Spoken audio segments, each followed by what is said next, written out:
Hey, what's up YouTube? It's eSwaggy P, and I am back with a new video the day after the NBA draft lottery. And I am a Lakers fan, so that is huge news. I am so thrilled to be at the second spot. I was so nervous we were going to lose the pick. And obviously, if you were a follower of the Lakers or the NBA in general, you know if we fell out of the top three, we would not only lose our pick this year, but we would lose our lottery pick in 2019. So a lot weighed on the draft lottery last night, and I am absolutely thrilled to have an opportunity to draft Lonzo Ball or another great player if we can't, which I think at this point it's meant to be. We're the number 2 pick. Lonzo Ball played at UCLA. He's an LA kid. He wants to stay in LA. Very Magic Johnson-esque player. I'm in no way, shape, or form saying he's as good as Magic Johnson, but he reminds me a lot of him. I think he's a transcendent talent that makes everybody around him better, like Magic, if I can put it like that. But as you guys also know, the Lakers' all-time rival, the Boston Celtics, secured the number 1 pick due to a trade with, I believe it was Brooklyn a few years ago for Paul Pierce and Kevin Garnett. They got some draft picks back then, which, I mean, thinking about it now, they traded an old Paul Pierce and an old Kevin Garnett for, I mean, essentially a number 1 pick, and I believe they have another pick next year that could potentially be a number 1. I could be wrong on that. I don't really follow the Celtics enough to know that. But, I mean, yeah, even if it was just getting the number 1 pick this year, if only the Brooklyn Nets would have known. But they definitely got screwed over in that trade. But, yeah, the Celtics have the number 1 pick. Me personally, I think Markelle Fultz is going to be drafted with that pick if they keep it. If not, it's going to be traded. I don't see them taking Lonzo like everybody on sports radio and sports TV has been talking about. A lot of people have been discussing the possibility that the Celtics might take Lonzo from the Lakers and try to make the Lakers give up other picks and players for Lonzo, which I don't believe that's going to happen.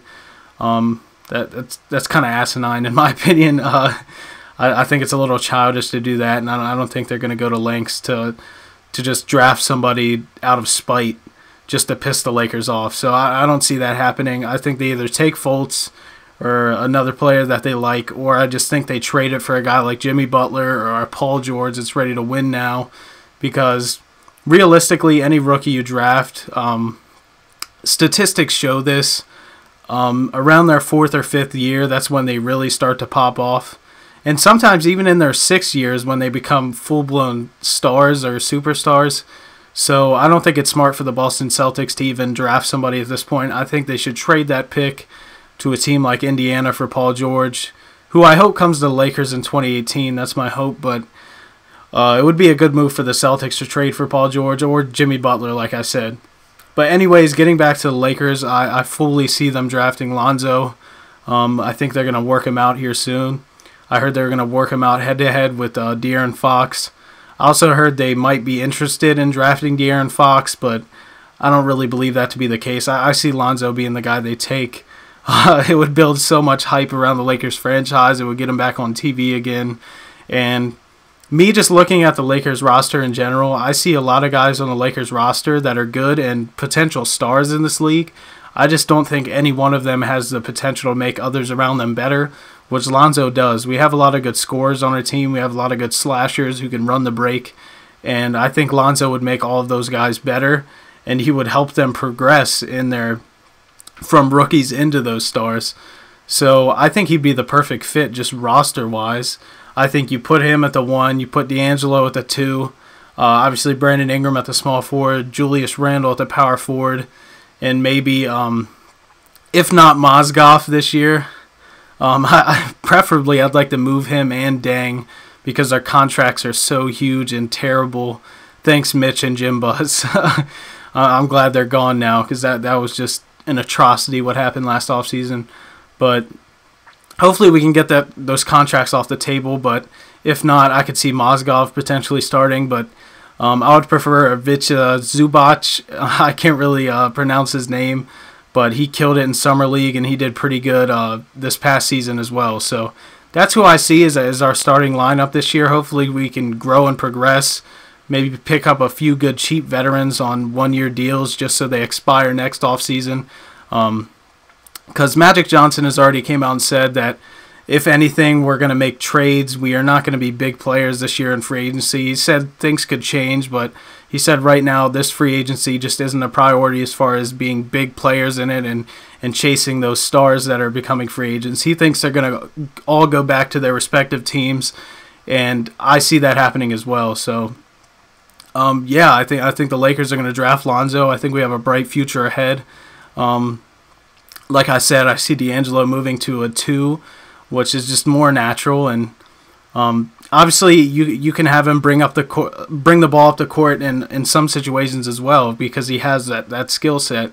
I just think he's more fit for a 2 just because of his shooting ability.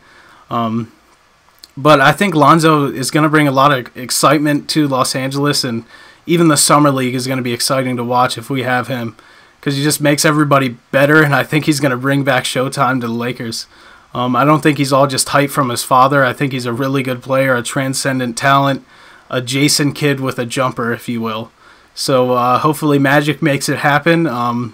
Let me know what you guys think in the comments. If you're a Laker fan, who do you want us to draft? I'll have conversations with you guys. Follow me on Twitter at eSwaggyP. I constantly tweet about the Lakers. You can have conversations with me on there. Please like and subscribe if you haven't already. You will not regret it. I'm bringing constant content on the Lakers offseason and the NBA in general, even the playoffs. So stay tuned and stay watching basketball, guys. If you're a Laker fan, congratulations, celebrate, rejoice that we kept this pick. But anyways, guys, this has been it. I've been eSwaggyP. Please like and subscribe, and I'm out of here.